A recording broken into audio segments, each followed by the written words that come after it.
Estamos de regreso, esto es Mañanas Latinas, son las 8:32 de la mañana y qué oportuno nuestro próximo invitado, a quien damos la bienvenida, Osmel Brito, que viene desde Data Analítica. Qué oportuna visita justo el día después de aquel apagón que hizo temer a muchos que estábamos delante del apocalipsis digital. Aunque vamos a hablar de otro tema, qué bueno que lo tenemos aquí. Bienvenido, Osmel, gracias por acompañarnos en Mañanas Latinas. ¿Cómo se encuentra?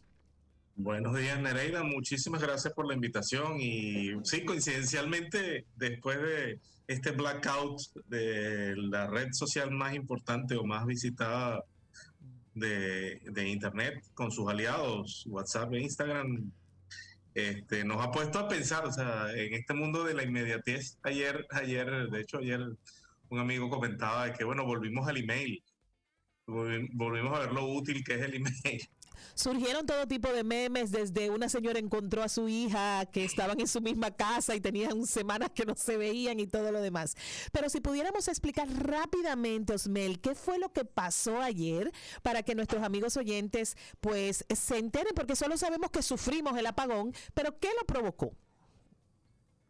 Mira, según entiendo, estuve leyendo algunas noticias del sector tecnológico. Entiendo que fue un problema con unos servidores de resolución de nombre. Eso en Internet se le conoce como DNS, que afectaron a toda la red Facebook. Ajá. Se han tejido también muchas especulaciones al respecto, que si había sido un ataque cibernético, que si se habían filtrado datos de los usuarios, de las cuentas de usuarios de Facebook, y las habían robado.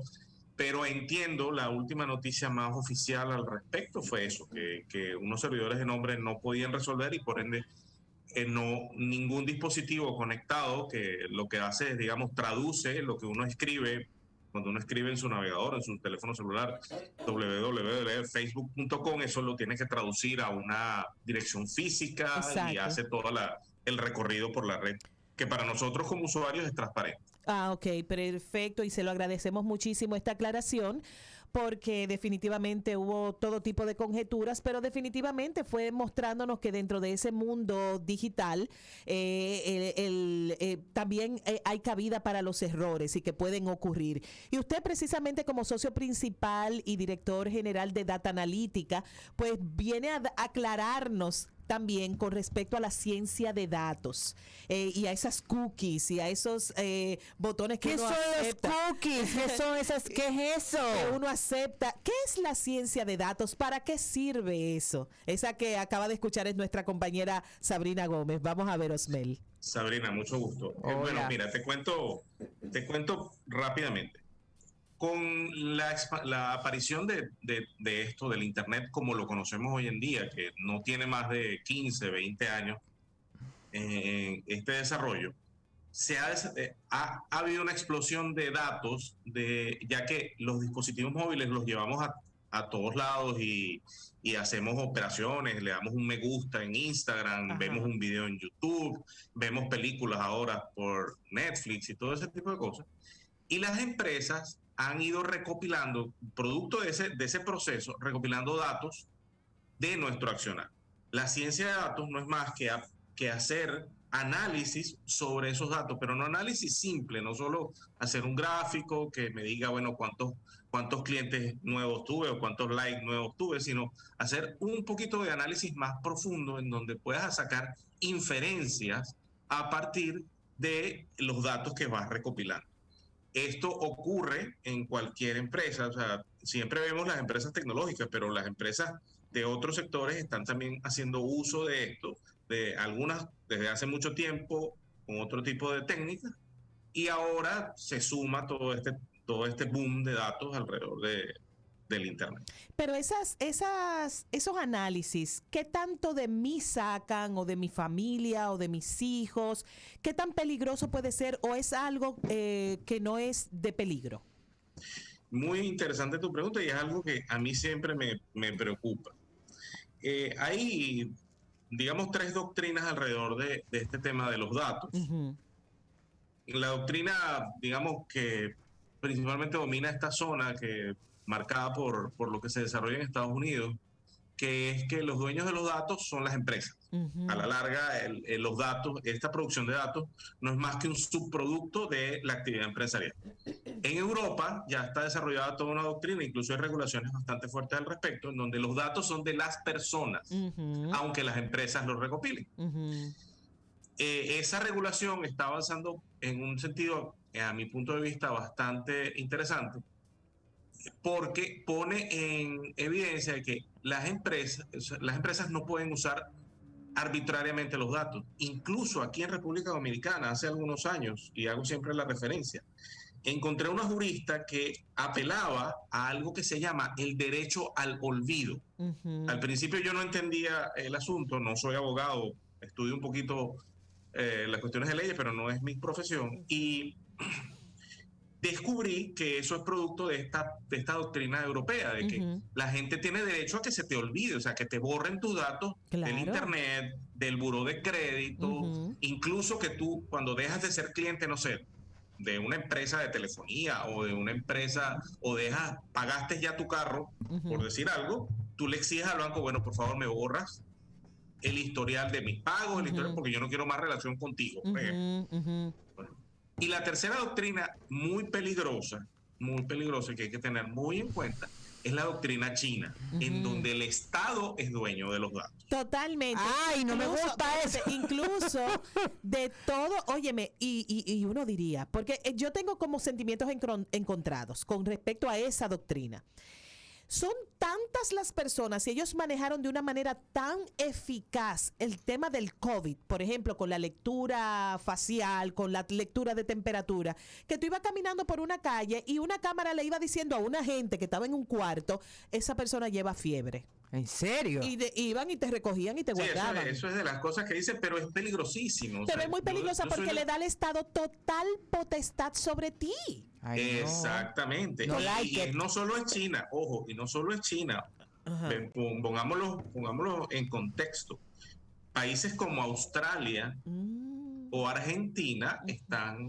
Ayer mismo estaba viendo una charla de un amigo profesor en Argentina, en donde advertía el tema de estas aplicaciones que se están usando en Australia, por ejemplo, el gobierno te obliga a bajar una aplicación en donde tengas tu teléfono para que el gobierno sepa en todo momento dónde tú estás.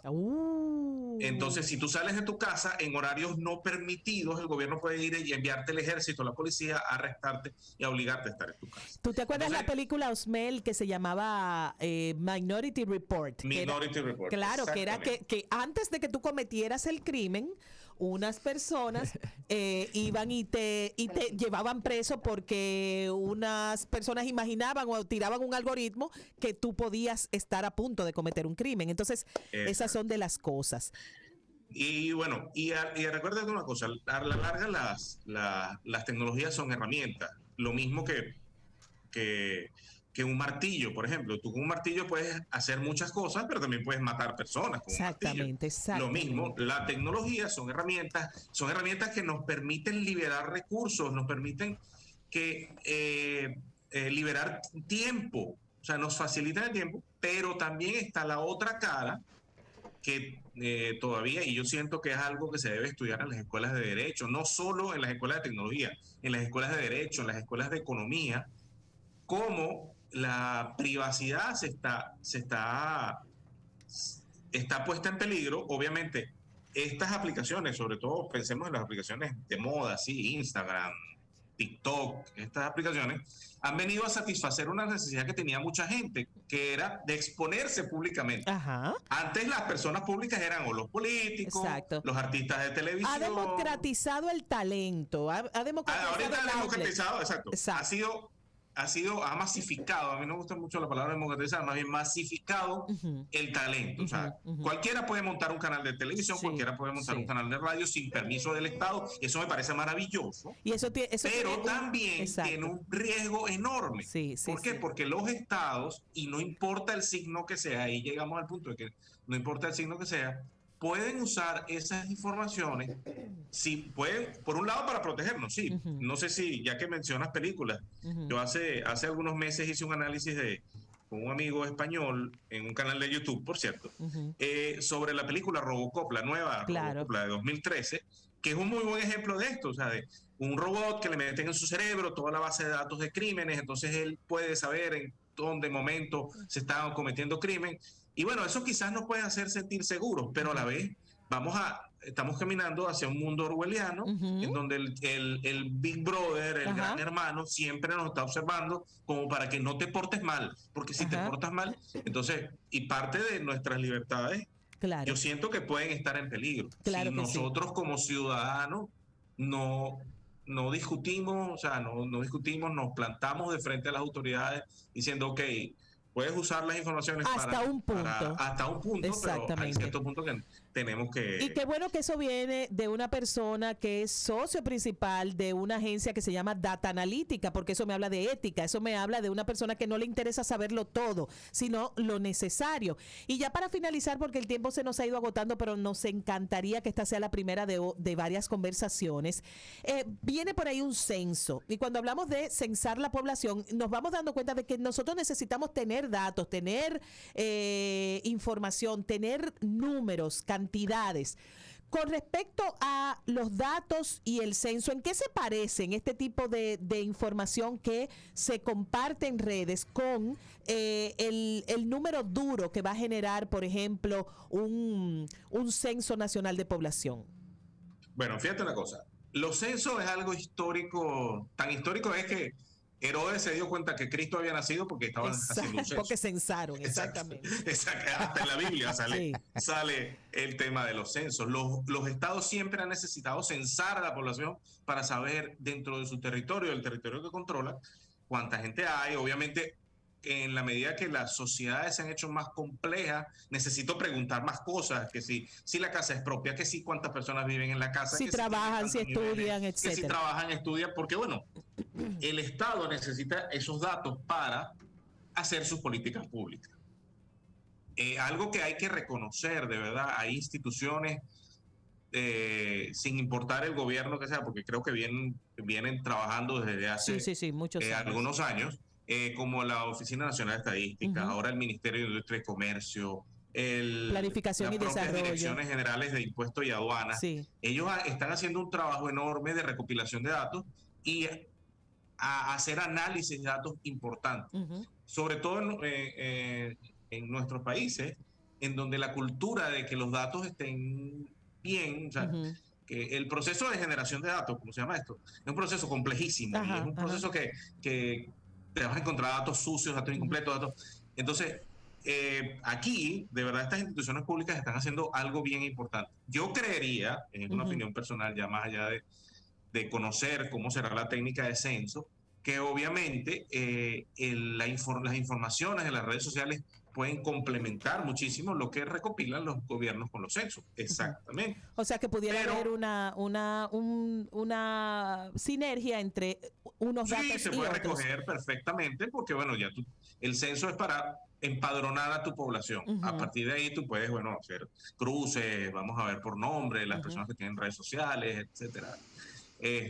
Pero nuevamente siempre desde mi punto de vista, con el riesgo de qué pueden hacer los gobiernos con estos datos. Bueno, pues yo creo definitivamente que hemos aprendido bastante hoy sobre qué es la ciencia de datos, para qué sirve la parte buena y la parte no tan buena. Finalmente, Osmel, y debo despedirlo reconociendo y agradeciendo a este ingeniero de información de la Universidad Tecnológica del Centro, que ha sido graduado del programa avanzado de gerencia tributaria de la Universidad Metropolitana de Venezuela y que trabaja aquí también como docente de la Universidad Católica Madre y Maestra. Agradecerle ese tiempo que ha pasado. Finalmente, ¿qué recomendaría a la gente sobre qué compartir en redes? ¿Qué sí y qué no? Rápidamente.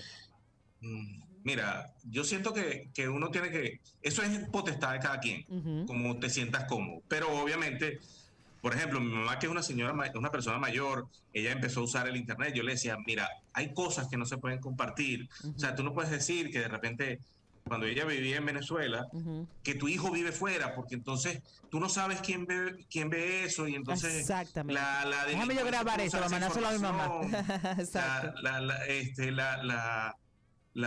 Puede usar esa información. Hay una caricatura muy vieja, estoy hablando de año 95, 96, que yo la vi en un libro de Bill Gates de la época, que era un perrito, cuando el Internet apenas estaba naciendo, el Internet que conocemos hoy, que era un perrito que le decía a otro que lo bueno del Internet es que nadie sabe que tú eres un perro.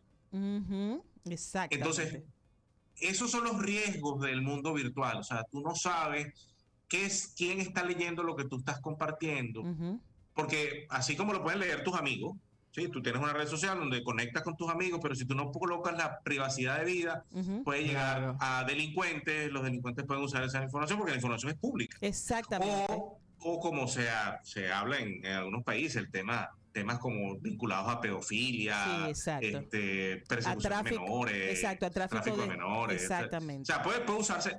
Es lo que te decía con el símil del martillo. Con un martillo tú puedes hacer una mesa, construir, pero con un martillo tú puedes matar a una persona. Claro, exactamente. Con estas herramientas son buenísimas. Por ejemplo, Facebook, me acuerdo cuando yo abrí mi cuenta de Facebook, me sirvió para reconectarme con amigos que tenía 10, 15 años que no los veía. Y para hacer negocios hoy día. Instagram para hacer negocios. Es una gran tienda, un gran centro comercial. Cosa que en lo personal no me gusta.